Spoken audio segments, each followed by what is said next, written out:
Гледате Трилинг, добро вечер. По одржаната средба Ковачевски-Мицковски беше очекуван политичкиот амбиент на дообјаснување, алиби реакции, меѓупартиски подметнување и условување. Ке дојде ли до првото собраниско гласање за предлогот за новелирање на преамбулата и како тоа ќе се изведе? Дали опозицијата од својата комотна, ултимативна позиција на условување на својот глас за уставни промени ќе го трансферира во компромисно спогодување? Како што се зајакнува вербалната инфлација, така не се намалува ни фискалната инфлација. Така и натаму се продлабочува и јазот околу и натаму двоцифрениот инфлација. Од друга страна пак дел од институциите бараат зголемување на платите. Во ово издание на Трилинг наш гостин ќе биде поранешниот министер за финанси, член на извршниот комитет на ВМРО ДПМН и универзитетски професор на економскиот факултет, професорот Трајко Славевски. Добре дојдовте. Добро најдов. Благодарам за поканата. Професоре, на стартот, дали лидерот Мицковски го информираше извршниот комитет околу разговорите со премиерот и лидер на СДСМ Ковачевски? Не само што го информираше, туку и пред самата средба, ние имавме извршен комитет, каде што бевме запознати со позициите со кои што ќе настапи председател Мицковски, и со тие позиции беше запозната и македонската јавност по завршувањето на средбата. Дали ви изненади понудата од премиерот Ковачевски да влезете во владата како партија, да ви бидат понудени 5 министерски позиции кои ќе бидат речиси делот и носечки во владата? Не, воопшто не беше, како да кажам, изненадување, затоа што не е ни вредна за разгледување, за размислување, затоа што пристапот на ВМРО ДПМН е сосема различен, доколку се формира влада, некоја широка коалиција, како техничка влада која што ќе подготви за кратко време избори, тоа би било прифатливо.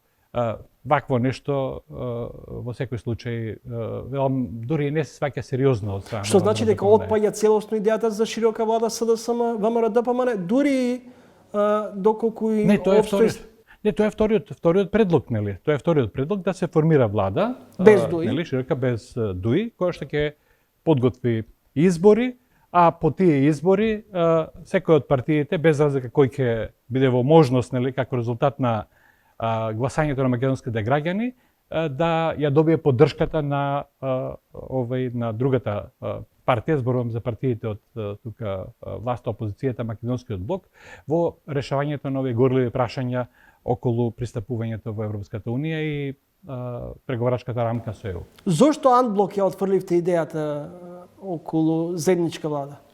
Не, ама, како кажам, ништо не решава тоа. Заедничка влада беше, предлогот беше, колку што мене ми е познато, проследен со тоа што дека наводно треба веднаш да се прифати гласање за уставните измени, што не е во согласно со ставовите на ВМРО ДПМН. Резервите околу внесување на бугарите во уставот ВМРО ДПМН ги објаснува со две тенденции: загрозување на националниот идентитет, јазик и реципроцитет во малцинските правила.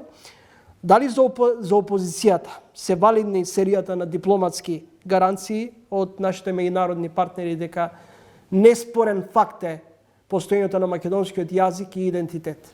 Досега, нели, официјално имаме само од германскиот Бундестаг, а Германија досега немала проблем со нашиот идентитет. И Германија, мислам да беше тоа на некој начин до толку вредно да го спречи на тамошното вето кој што го поставува Бугарија, тоа ќе беше направено и до сега.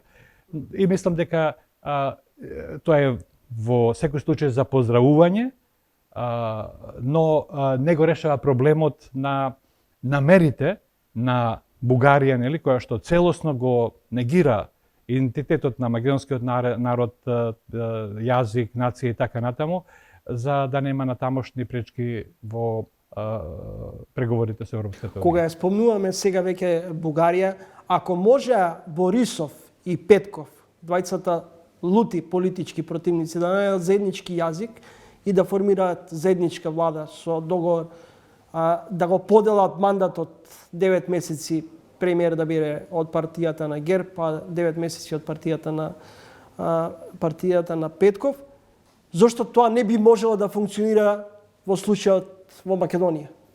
Добро, паралелата секако не е најсоодветна, а прво Бугарија ги нема овие проблеми, нели, кои што ги имаме ние со самата Бугарија во врска со ветото кое што го поставува за почеток на преговорите. И второ, Бугарија тоа го направи после 3 или 4 неуспешни избори. Јас не би посакал Република Македонија 2 години да биде заглавена за да не може да формира влада. Дали оваа идеја што беше пласирана на лидерската средба за широка влада е всушност дефокусирање на јавноста од можеби сосема многу поважни прашања, а тоа е намалување на инфлацијата, решавање на економското цунами кој ни уследи после економската, здравствената, енергетската криза. Па добро, не би можел вака резолутно да кажам да или не, односно да одговорам со да или не, но факт е дека во догледен период економските прашања, социјалните прашања беа потиснати на второ место пред овие прашања кои се однесуваат на притисокот што го врши власта за уставни измени. Во јавноста спласна критиките од ВМРО-ДПМН во однос на договорот Бехтел-Енка. Не би рекол, видите, нема многу користи постојано да одржите отворено прашањето. Беше кажано се што требаше да се каже во врска со штетноста на тој договор. Како што гледате, нема воопшто транспарентност. Јас сега не знам, мислам дека и пратениците не го добија на овид договорот кој што беше ветен дека ќе го добијат. Антикорупска комисија и таа замолкна, кажа дека не го добиле целосниот текст на договорот, така што останува тоа прашање отворено и мислам дека ова ваша забелешка дека не е опозицијата гласна во врска со тој договор, значи дека е не да е постигната целта, туку е анимирана јавноста и мислам дека македонската јавност разбра дека се работи за еден, како да кажам, пристап кој што е досега невиден, не го одобрува, бара поголема транспарентност и е загрижена за натамошниот тек на, да речем, реализацијата на овој проект. Ако дозволите сега да спомнам нешто што ние економистите посебно го нагласуваме, а не беше многу присутно во јавноста, ова е прв ваков капитален проект за во кој што се тргнува не само без проекти и така натаму, она што би го кажале подобро од мене инженерите, туку не е обезбедено финансирање. Ако прашате каде е финансирањето, викаат од буџет. А добро, од каде 250, 300, а можеби 500 милиони годишно, доколку се оди како што замислила власта и господин Артан Груби, од каде ќе се најдат тие средства во буџетот? Кој ќе може да обезбедува толкави средства на меѓународниот приватен пазар? Само да ви спомнам, јас бев министер за финансии во времето кога се правеа подготовките за реализација на последната делница од коридорот 10, имено делот Демиркапија Смоквица, и ние не тргнавме во реализација се додека прво видовме дека грците не се сериозни кога понудија на самитот 2003 година во Солун дека ќе финансираат, ќе помогнат со 50 милиони евра, и додека не обезбедивме средства од Европска инвестициска банка, која што ги финансирала сите наши коридори до сега, вклучително и автопатот Скопје-Тетово, додека не обезбедивме грант, не се тргна во реализација. Но внимајте што е сега тука, да речам, обврската. Оние што ги даваат средствата бараат поголема транспарентност, сериозност. Кредитите од Европска инвестициска банка се со многу ниска каматна стапка, со големи, долги грейс периоди, подолг рок на отплата, станува збор за европски коридори, но тие поставуваат услови. Професор Славевски, овој политички дел ќе го завршам со прашањето зошто има толку голема отпорност кај ВМРО ДПМН во однос на Дуј категорично велите би влегле можеби во владата, но во влада во која нема да партиципира Дуј. Истата таа Дуј во која вие како влада, предводена од Груевски, а вие бевте тогаш и министер за финансии, го делевте владиниот колач. Па видите, по парламентарни избори, дали ќе бидат предвремени, дали ќе бидат редовни и така натаму, сосема известно дека ВМРО-ДПМН ќе биде партијата која што ќе формира влада. Дуи го прекрши оној договор на кој што ти или правило на кој што ти инсистира, нели, победникот Победник со победник. Победник со победник, тие го го прекршија. И од таму е всушност ова што е став на ВМРО-ДПМН, можеби за партија која што 20 години ја практикува власта, а познато е ова дека е клише дека власта корумпира, да речам апсолутно, току долгата власт корумпира апсолутно, можеби е најдобро и за самата партија Дуи и за Република Македонија Дуи да оди во опозиција. Кога можеше ВМРО-ДПМН победник на изборите во 2016 година со најголем број, поголем број на претеници од СДСМ, мирно и конструктивно како и секоја, да речам, опозиција, да остане и да функционира во опозиција толку долго, ќе научи Дуи како треба да се однесува во опозиција. Зошто го кажам ово? Го кажам затоа што во периодот кога после 2006 година не беа поканети во власта што ја формираше во владата што ја формираше ВМРО-ДПМН, Дуи направија се што беше во нивна моќ на домашен, на меѓународен план, да нели направат, како да кажам, власта да биде или владата да биде што помалку функционална, парламентот да биде помалку функционален и со помош на меѓународен фактор ги издействуваат тие тој фамозен мајски договор, нели, кој што го отвори патот за влез во власта од опозиција на Дуи.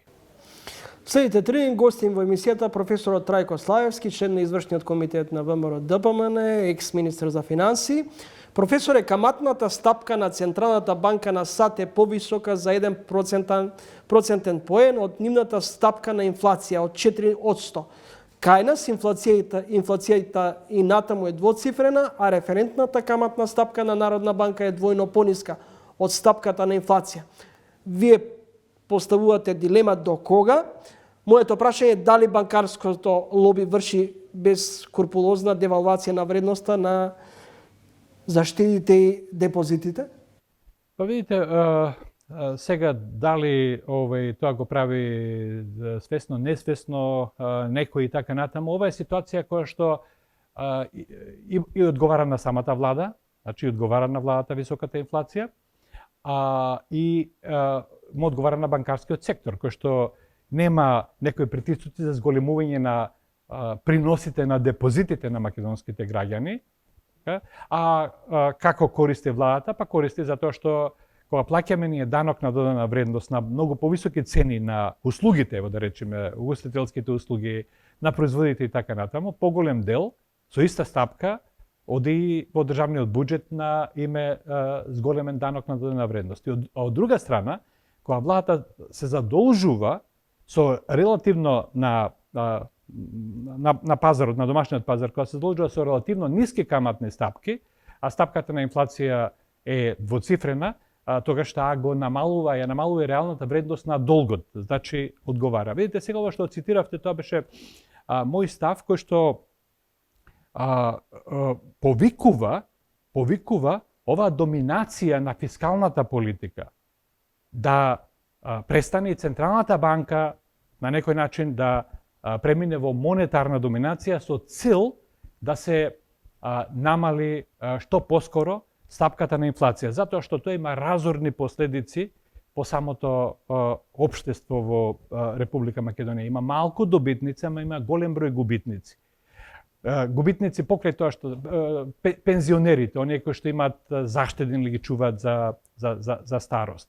Оние што имаат фиксни доходи, оние кои што не можат да излезат на улиците или да се заканат со штрајк, блокирање на државата, ујапа царина и така натаму, чишто глас не се слуша, тие страдаат, затоа што буквално со ниту еден закон, со ниту еден пропис, некој им врши конфискација. Конфискација значи одземање. А што е одземање? Што е ако имате заштеда, нели, на која што добивате 0,5% камата, една година парите, со стапка на инфлација од 14%, вие 13% од парите некој, не 1000 денари, 130 денари некој ви одземал. Вие сте ги изгубиле како реална вредност. Понатаму, големи губитници се малите фирми, малиот бизнис во Македонија.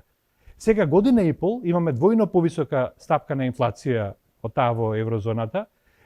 Имаме реална апрецијација на курсот, нели, на националната валута и тоа ќе има притисоци и проблеми со платниот биланс и слично и ќе бара некои порадикални промени на монетарната политика. Тоа е, значи, тоа е поентата, тоа е пораката во врска со инфлацијата. Инфлацијата е во моментот големо зло на кое што не му се дава нужно внимание.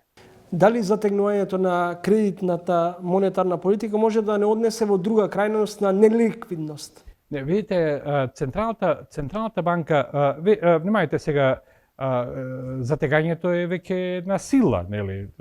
Ако ме прашате мене, кажам дека Народна банка на Република Македонија задоцни, требаше 4-5 месеци претходно да започне да зголемува каматна стапка, како што тоа го направија, да речеме, најголемиот број банки од Централна, од Источна Европа, системот на федерални резерви на Соединетите американски држави. Европска Централна банка исто така доцнеше, според сите вака сега ставови и анализи.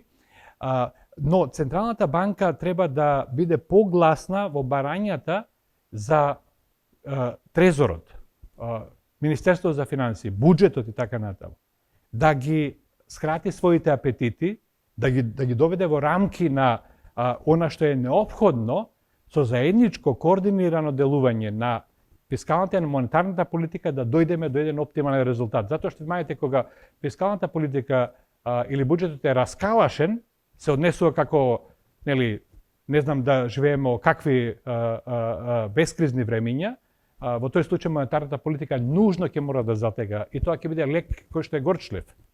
Во последен период стопанствениците алармираат дека се незадоволни од тоа како владата, државата менаџира со стопанството, дека економската состојба е неповолна, дека политиката ја лошо влие врз економската слика на државата, дека до степен дека економските параметри околу економскиот развој се нереални, економскиот раст е нереален. Каков план за стабилен економски развој ни е потребен? Ова е прашање кој што не може да се одговори во една минута. Треба многу да се направи, да се смени пристап, односно моделот прво на раст и развој. Социјалдемократскиот сојуз уште од 2015 година промовираше еден модел на раст кој што банкротираше пред нашите очи, мислам, сосема се распадна. Тоа беше раст наводно со зголемување на потрошувачката, на лична потрошувачка, дека ќе расте економијата. Гледаме дека не се постигнаа стапки на раст повисоки од околу 2%, а се предизвика, да речам, и инфлација, меѓу другото, не само заради енергетската криза и кризата со храната на светските берзи, тие се веќе стабилизирани одамна, кај нас инфлацијата се уште е висока. Се направија големи дисторзии на пазарот на труд. Ево, често имаме средби со бизнеси од по десетина вработени, мене ми се жалат, кажуваат, они што вработуваат во услужниот сектор, што вработуваат мануелна работна сила, од сега со ова ниво на минималната плата, например, не можеме да направиме, не можеме да ги мотивираме подобрите работници. Се е сведено не една урамниловка. Ево, земете во град Скопје. Ако имате најниската плата, минималната плата што ја примат вработените, според квалификациите, ако е 21.000, градот Скопје, мислам, администрацијата не може да ги плати инженерите кои што му се потребни, архитектите, повеќе од 27-28.000 денари. И која е мотивацијата тука за работа? Велам, длабоки се проблемите. Од таков модел, нели, на раст очекуван од зголемување на потрошувачката, извозно ориентиран раст е решението. Ние уште во програмата Обнова на Македонија изборна за изборите парламентарни во 2020 година понудивме еден заокружен модел, нели, кој што сега за наредните избори ќе го доразработиме и ќе настапиме пред македонските граѓани. Има ли излез од задолжувањата? Ланскиот јавен долг беше 57,1% од бруто домашното производство, кое е историски највисоко. Како ќе ја завршиме годинава? Сега не сум ги видел проекциите за можните или потребните задолжувања до крајот на годината, но мислам дека нема да се намали. Нема да се намали, знаејќи дека се потребни средства за затворање на дефицитот во буџетот, како што беа проектирани, и апетитите, нели, кои што се сега на видело на власта упатуваат на тоа дека јавниот долг нема да се намалува, туку и понатаму ќе расте. Сега ќе расте до оној момент додека кредиторите кои што ни даваат средства на заем не заклучат дека сме влегле во некоја зона која што е ризична и ќе ги заострат условите, пристапот и така натаму, па ќе мора наместо меко спуштање или намалување на јавниот долг да имаме тврдо спуштање. Почнавме со политика, со политичкиот аспект ќе завршиме. Можна ли е нова средба на двете најголеми партии, на лидерите на двете најголеми партии и под какви околности? Видите, добро, кога се скрши мразот, сега кога имаше веќе една средба, мислам дека би била корисна средба да се направи да рекапитулар на дисонантните тонови што се појавија во толкувањето на тоа кој што предложил, кој што мислел, кој што кажал, и да се види дали може да се приближат ставовите околу излезот од ситуацијата во која што сега се наоѓаме, затоа што ставот на ВМРО-ДПМ е многу јасен. Под бугарски диктат, кој некој ве негира, не ви признава ништо, вие да и не бара не нуди никаков реципроцитет кај себе, да ги прифатите тие услови, мислам би било историски погрешно и штетно за земјата, за државата и за македонскиот народ. Штом велите дека е добро што почна диалогот меѓу двете најголеми партии, тоа значи дека не отфрлате сепак да се постигне некаков договор или грешам? Не можам да прејудицирам, нели? Не можам да прејудицирам, не знам кои се црвените линии на едните или на другите.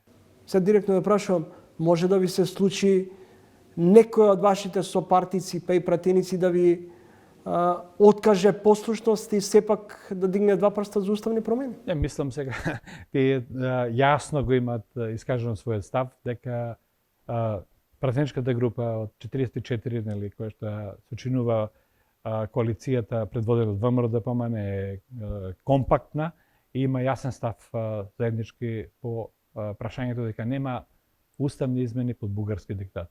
Така беше и пред Спанскиот договор, па сепак се изгласа промени. Не.